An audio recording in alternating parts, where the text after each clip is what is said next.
রংপুর সিটির 25টি ওয়ার্ড আর সদর উপজেলা নিয়ে রংপুর 3 আসন। ভোটার সংখ্যা 5,19,970 জন। এখানে 70% শিক্ষার হার ধরা হলেও বেকারত্বের হার 6.9%। কর্মহীন মানুষের সংখ্যা বেড়ে যাওয়ায় ক্ষোভ আছে প্রান্তিকে। কর্মসংস্থান নিয়ে যারা ভাববে এরকম প্রার্থীকে আমরা ভোট দেবো। শিক্ষিত বেকারের সংখ্যা বেড়ে গেছে, সংখ্যাটা দিনে দিনে আরও বেশি হচ্ছে, কারণ কোনো বড় বিদেশি বিনিয়োগ এখানে রংপুরে নাই। দেশকে ভালোবাসে তারা রাস্তার কাজকাম উন্নতি অবশ্যই করবে, আর যারা ওই যে আনো আর মারো ধরো খাও পকেট ভরাই তারা রাস্তাঘাটে কাজ করবে না, দেশেরও কাজ করবে। ভোট নেয় আর চলে যায়, কেউ আর কাজ করে না। আমার একটা ক্যান্ডিডেট যেন আসে আল্লাহর রহমতে, সেজন্য আমাদের এখানে উন্নয়ন করে কাজ করবে, আমাদের কাজে লাগে। নিয়ম নীতি না থাকার কারণে এখানে কর্মস্থান তৈরি হচ্ছে না, এটা আমাদের জন্য অনেক দুঃখজনক। কৃষি নির্ভর রংপুরে অর্থনীতিতে গতি ফেরানোর মতো নেই ভারী কোনো শিল্প কারখানা। ছোট বড় উদ্যোক্তা থাকলেও নেই দীর্ঘমেয়াদী উন্নয়ন পরিকল্পনা। জাতীয় বাজেটে সমতার বদলে আঞ্চলিক বৈষম্যের কপাট খোলার নেতৃত্বে না থাকার কথা বলছেন ব্যবসায়ী নেতারা।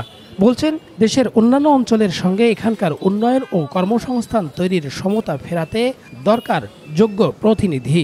সুস্পষ্ট বৈষম্য দেখা যায়, অন্য অঞ্চলের যে অর্থনৈতিক বৈষম্য তার শিকার কিন্তু রংপুর। সব দিক দিয়ে আমাদের এই বঞ্চনা এবং আমাদের ভিগো ওয়্যার গার্ড প্রয়োজন মতো বাঁকানো যায়, অধিক চাপেও ভাঙে না।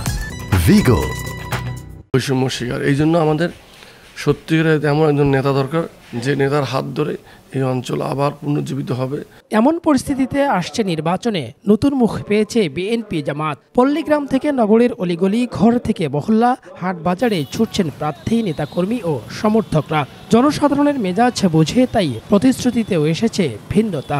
যানজট নিরসন, রংপুরে একটা বিজ্ঞান প্রযুক্তি বিশ্ববিদ্যালয় তৈরিকরণ, চিকিৎসা স্বাস্থ্য এর মান উন্নয়নকরণ, কুটির শিল্প সহ যত কর্মের ব্যবস্থা করা যায় সে ব্যবস্থাকরণ, মধ্যস্থল দিয়ে একটা ফ্লাইওভার নির্মাণ করার জন্য আমি কাজ করে যাব ইনশাল্লাহ। এখানে শিল্প গড়ে তোলার জন্য যথেষ্ট সুযোগ এবং সম্ভাবনা রয়েছে, এবং আমি মনে করি যে একটা আদর্শ রংপুর সিটি এবং আদর্শ রংপুর সদর গঠনের জন্য আমাদের অনেক কিছু করার আছে। সেগুলোকে আমরা সামাজিক এবং অর্থনৈতিক উন্নয়নের জন্য প্রয়োজনীয় পরিকল্পনা মতো উদ্যোগ গ্রহণ করবো ইনশাআল্লাহ। বসে নেই অন্যান্য রাজনৈতিক দলের প্রার্থীরাও। তাদের কণ্ঠেও এসেছে দীর্ঘদিনের বঞ্চনার কথা। সুযোগ পেলে সবার আগে কর্মসংস্থানের সঙ্গে ফেরাতে চান আঞ্চলিক উন্নয়নের সমতা। প্রত্যেকটা সেক্টরে যে নাগরিক অধিকার ক্ষুণ্ণ হয়েছে আমাদের, এই নাগরিক অধিকারগুলো ফিরায় না দেওয়া পর্যন্ত ইনশাল্লাহ আমার কোনো বিশ্রাম নেই। এই বৈষম্যর মূলোৎপাটনে কাজ করার জন্য একটি সঠিক নেতৃত্বের প্রয়োজন, বলিষ্ঠ নেতৃত্বের প্রয়োজন। তবে এবার রাজনৈতিক সমীকরণ কি হবে তা নিয়ে আছে মিশ্র প্রতিক্রিয়া। রফিকুল ইসলাম, দেশ টিভি, রংপুর।